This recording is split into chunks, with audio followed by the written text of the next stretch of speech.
Hey, good morning, everybody. Welcome to our monthly webinar series that we've been doing over the last couple months, especially during COVID.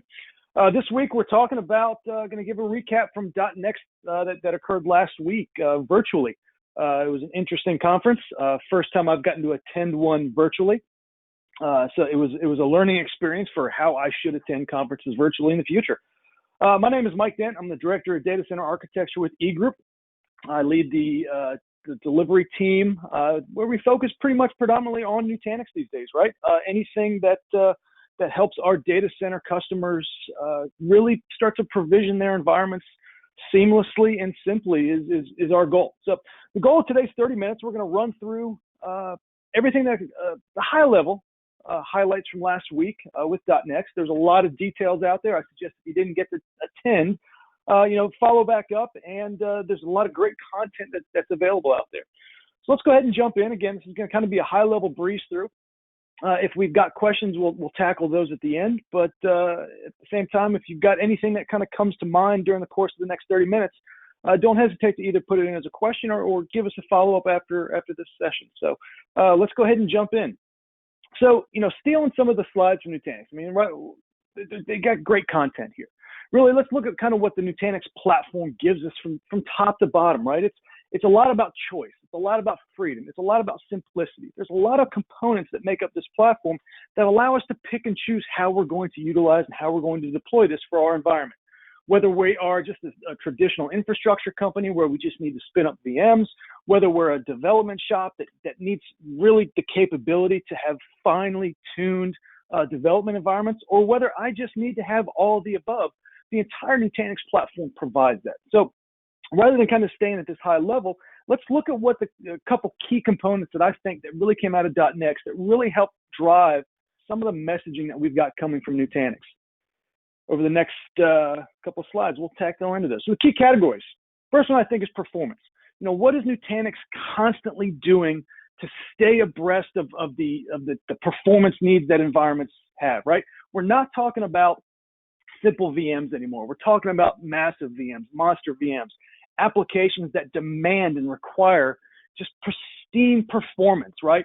The whole all-flash conversation almost is becoming table stakes, right? I can throw SSDs in anything and get performance, but what is Nutanix doing to take that to the next level? Security, right? In this day and age, we've got to keep a focus on it. It's not just good enough to have eyes. We've got to have analytics. We've got to have the capability to look back and look forward as to what we're doing. So security is a key tenet that came out of .next. Analytics, right? We've got to have the data to know what we're doing, how we're doing it, and what we're going to be doing with it over the course of the next year, months, days. And finally, portability. And I thought this was interesting. The portability, it's simplicity, right? It's being able to pick up what I've got and move it as I need to and where I want it to go. Not just kind of a lift and shift, but being able to move when and where I want to. Let's go ahead and jump into some of these key categories that we touched on, and I'm going to kind of dive down into a little bit deeper into some of these. So really storage, right? Great image here that they've got of kind of the evolution of the platform. And I'm going to kind of go a little bit deeper into these here in a minute. But really performance boost, right? Again, SSDs are not just the godsend anymore to provide us the best performance we need. There has to be something else. There's got to be something that goes in line with SSDs, that goes in line with flash, that helps performance become a larger concept or talk than just throwing a bunch of hardware at something. So with 5.18, with Nutanix, with AOS pre-5.18, we had some good things. There's some performance boosts.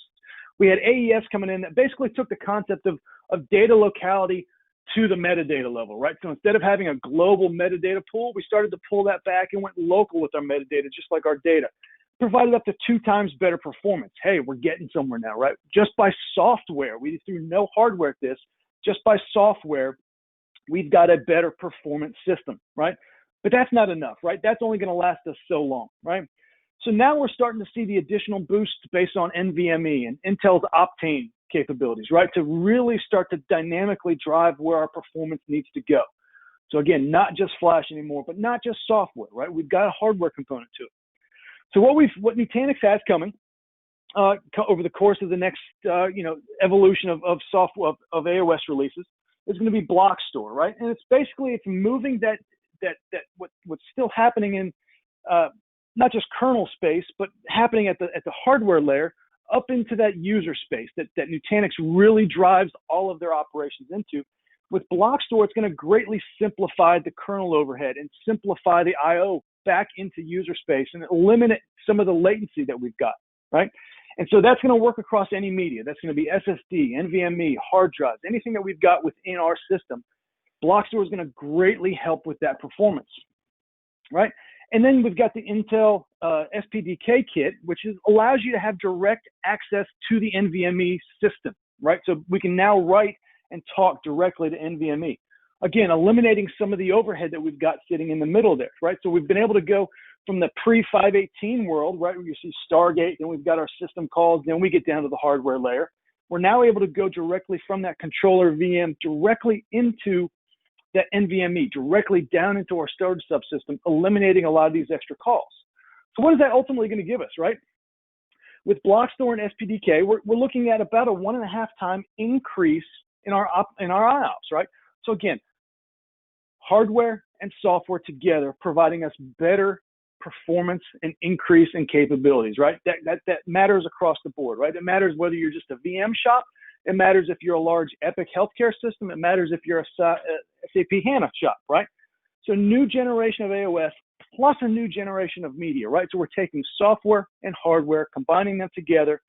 We're getting better IOPS and we're getting a reduced latency, right? So the days of just the old style of storage, SAS and SATA backplanes, right, where we're artificially limited there, NVMe and Optane still allow us to drive a much lower latency while increasing our IOPS pretty simply, right? So this is a great benefit it's going to be a benefit for everybody, but it's going to be a great benefit, especially for those systems that need a very high amount of IOPS with a low latency capability.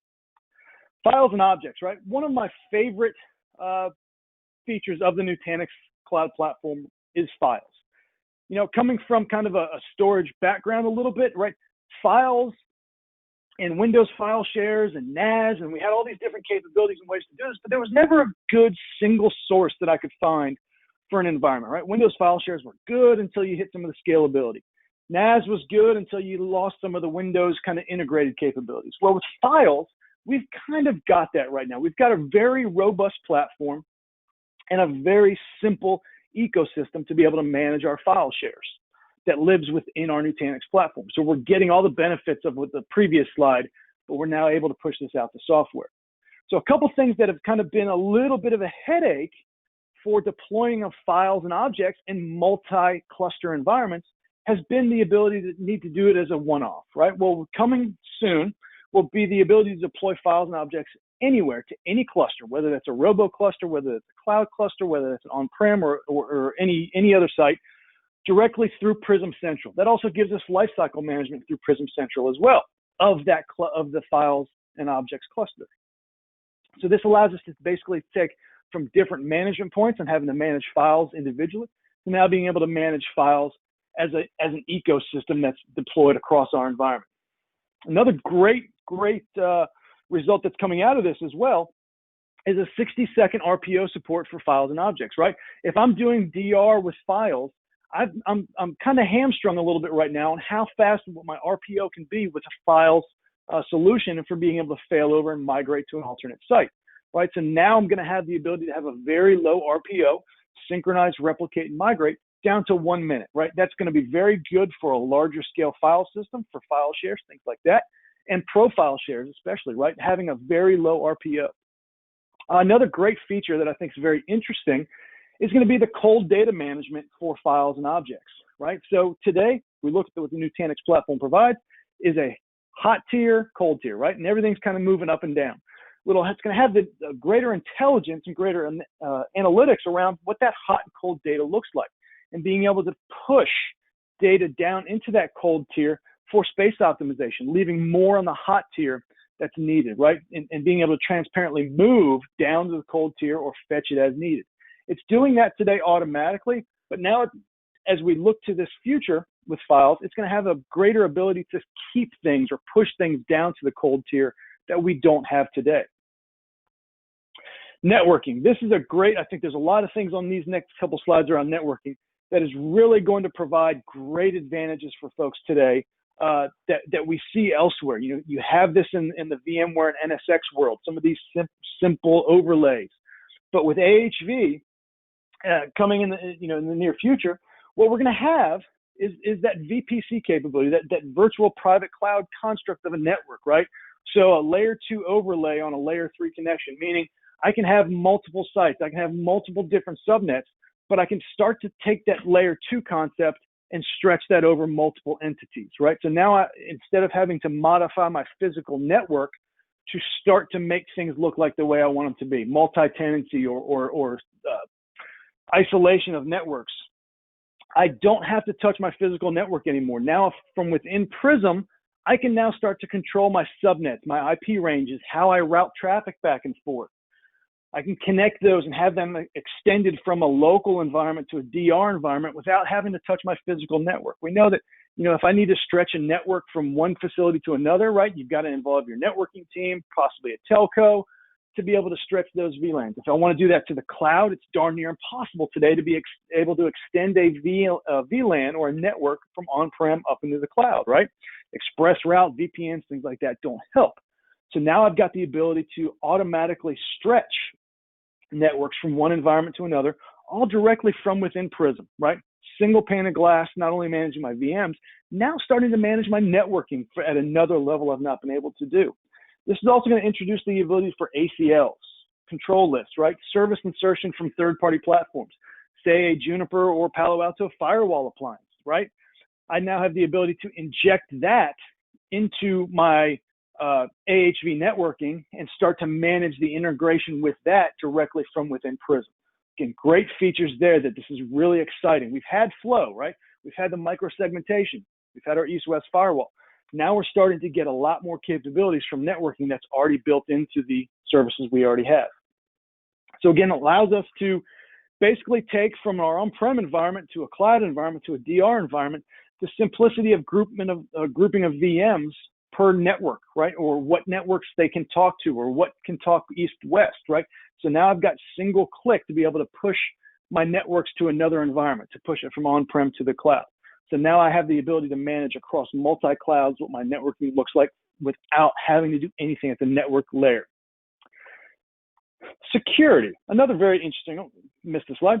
Another very interesting kind of extension that we've got coming from Nutanix is we've got Beam with Nutanix, and that's kind of been our cost governance, our security governance, that worked across multiple clouds. So the security portion of it was kind of isolated out there, right? It gave a lot of great detail of auditing and remediation, but it was in Beam. It wasn't necessarily closer to our product. It wasn't closer to our data and our VMs that we wanted it to be. So what we're seeing is that the security module specifically from Beam is going to move to Prism Central, and specifically in Prism Central called Security Central. So under Flow, we'll have Security Central, and that's going to provide us our insights and monitoring, right? Whether it's audits and remediation, and in the next slide you'll see a little bit more about this. Compliance, am I meeting what I need to for PCI compliance? Am I meeting what I need to for HIPAA compliance? Things like that, visibility into that. But also security planning, right? What, from my auditing, what do I need to take into account to be able to move my security posture forward? What am I missing based on some of the requirements that maybe my security team has? So again, moving this closer to our environment, closer to our data source is going to be a really good thing for us. So when we look at Security Central, right, what do we get? We get constant security scanning, reporting, and automation, right? Looking at it and saying, hey, we're noticing these things, right? I know the images on this slide are a little hard to see, but you can see that, I'm missing some controls, or I'm missing some policies. If I'm a Flow customer today and I'm doing policy control for what VMs can talk to what VMs, maybe these specific VMs don't have any policies applied to them. Or looking at this and saying, hey, in your cloud environment, this VM has a public IP address. Are you sure you want this public IP address to be out there, right? So quickly see our security compliance across the different levels of criteria that we're trying to meet. but also see our security health across clusters. So I'm not just looking at one cluster, I'm looking at my entire ecosystem across the cluster, right? So again, I can see what's happening across my entire install base. So a great kind of new feature coming with, being able to audit quickly and simply across my environments.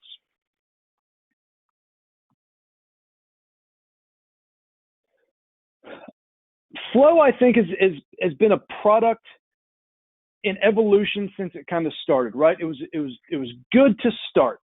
It had some not issues, but it had some kind of drawbacks as to what I was doing with it, right?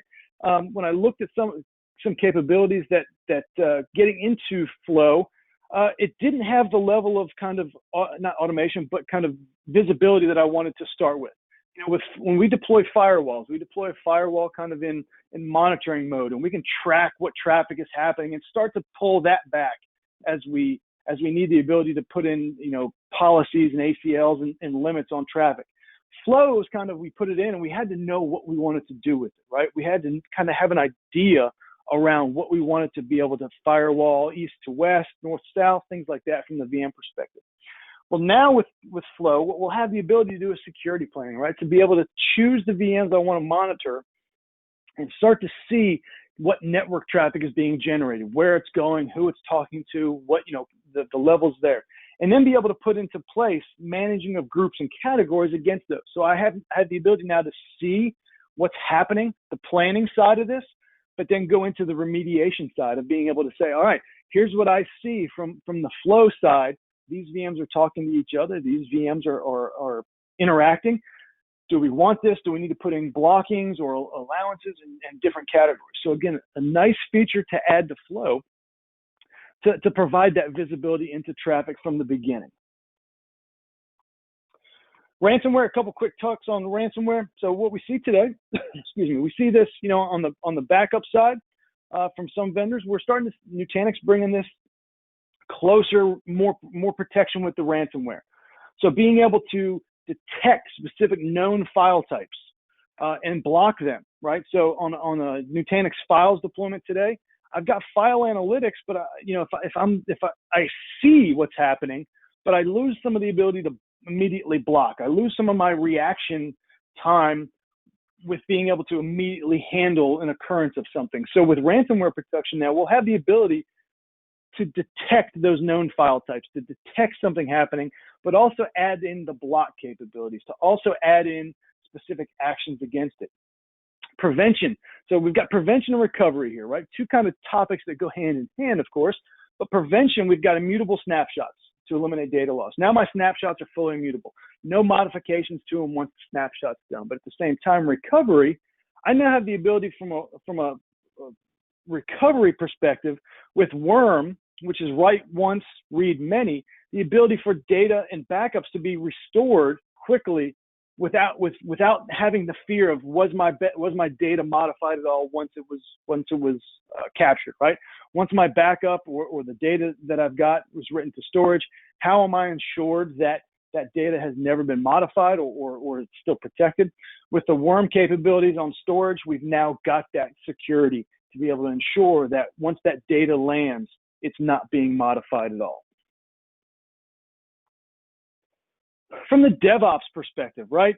Circling around to kind of some of for the DevOps side, is we've got some capabilities now that are really starting to grow ecosystem wide with Nutanix, right? So we've got Nutanix Central coming. Nutanix Central is basically going to be that visibility across not only our clusters, right? We can see our individual clusters. We can see whether it's on-prem or in the cloud, in a public cloud, or where it's at, whether it's a Xi cloud, a AWS, or, et cetera.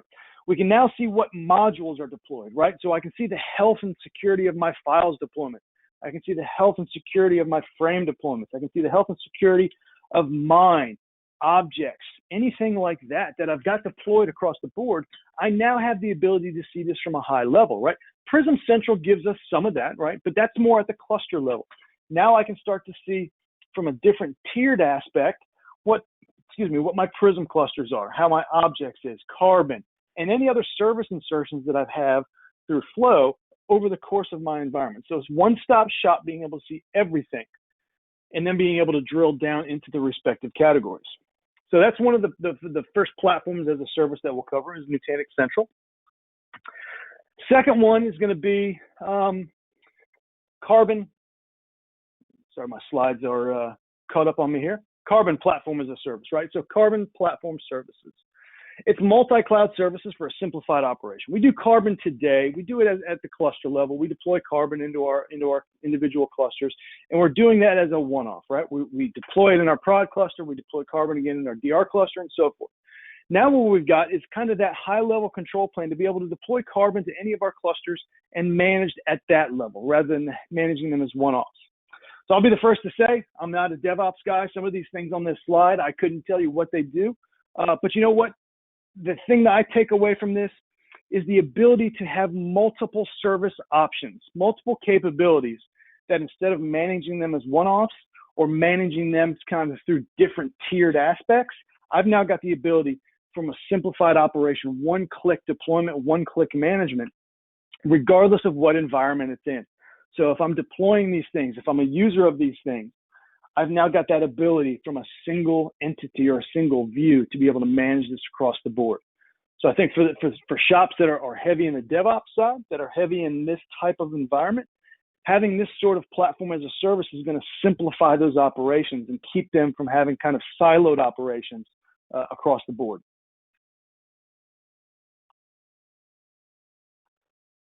And probably I'd say my favorite and a favorite at eGroup, we are a large Microsoft Azure shop. We really love Microsoft and everything that goes with Azure, is the announcement of Nutanix clusters on Azure. It's available today for AWS. And what Nutanix clusters is it's take your on-prem cluster on the hardware you bought and move it into the public clouds, move it into AWS, move it into Azure. And what we're talking about here is bare metal servers in those public cloud environments that allow us to quickly and simply deploy a Nutanix AHV cluster into a public cloud environment. Now, why would we want to do that? Well, it gives us flexibility of not having to own the hardware. It gives us flexibility of being able to burst dynamically when we need to. It gives us the ability to kind of lift and shift if we need to, get our stuff into the public cloud faster, but through the same kind of visibility and the same kind of management plane we have today.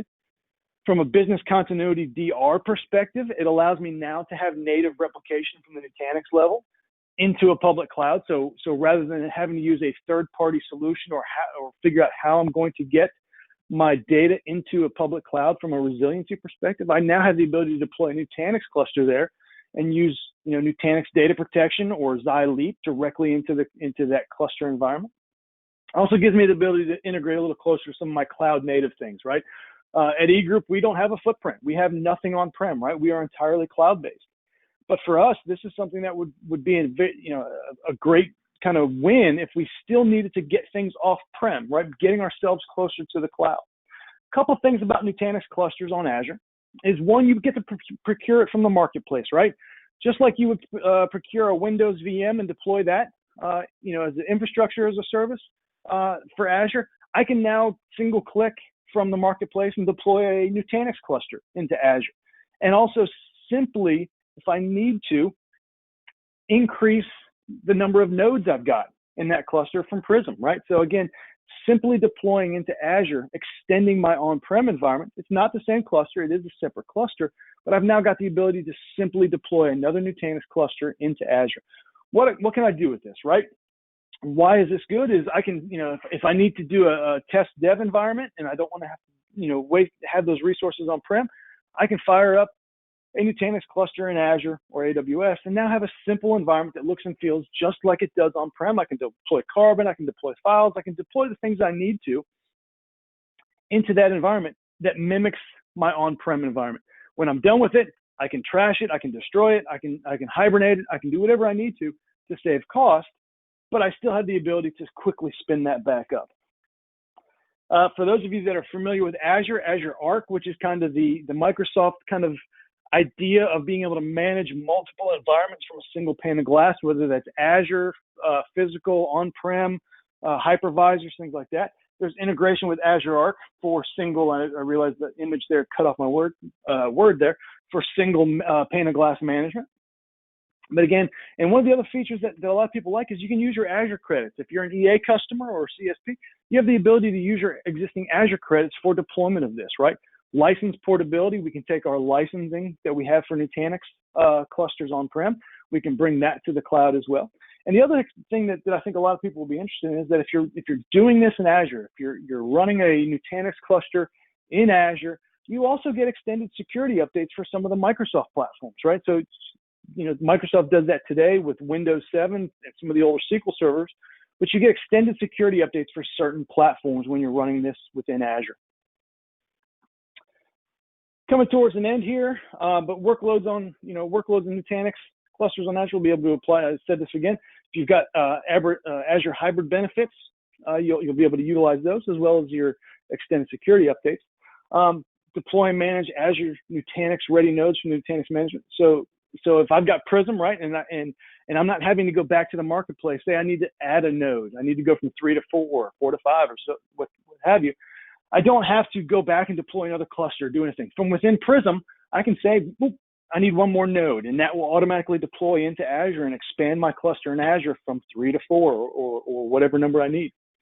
Requires no changes to our on-prem Nutanix cluster, right? So if I'm a Nutanix customer today on-prem and I've got VMware, I can still deploy a Nutanix cluster into Azure and still do data protection between an ESXi cluster on-prem and a Nutanix cluster in Azure running AHV through Nutanix's cross-hypervisor replication capability with data protection.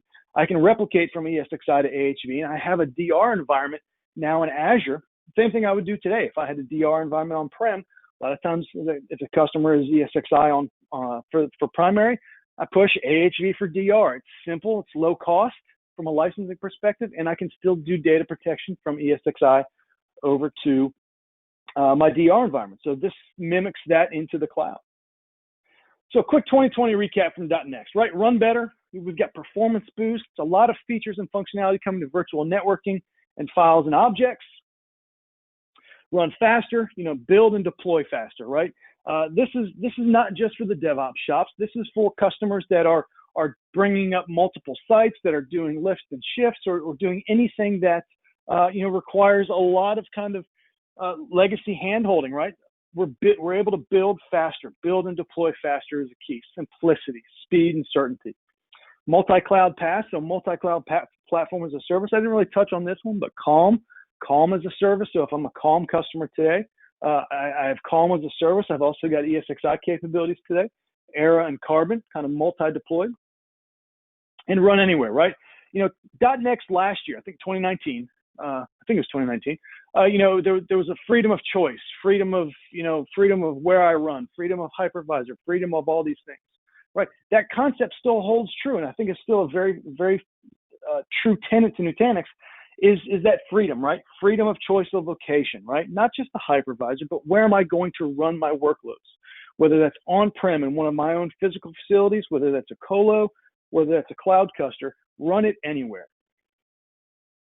So I think that's right at the top of the half hour. So I hit my 30 minutes. I hope I ran through this. Hopefully this was valuable. If you want more info, schedule a follow-up with us. I believe the slides will be sent out after this is done. Let's see. Do we get any questions? Carly, if you're out there, do we have any questions pop in? Yeah, we actually have one. It says, what feature or update were you most excited to see unveiled? Interesting question. I love a lot of the flow features. I love a lot of the flow functionality that they're bringing in, right? Some of the integration with some of the third-party services. That's one thing that VMware NSX has had, is the ability to integrate with a third-party product like a Palo Alto firewall to be able to do some extra inspection. I think that was a necessary feature.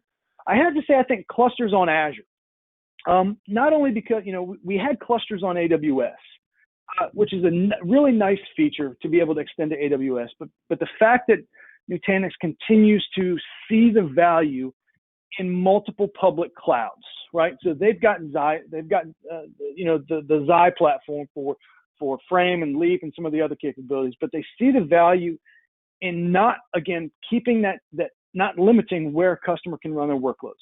We're already doing it with hardware, right? Pick your hardware vendor and run Nutanix. Now we've got the ability to pick your public cloud vendor and run Nutanix.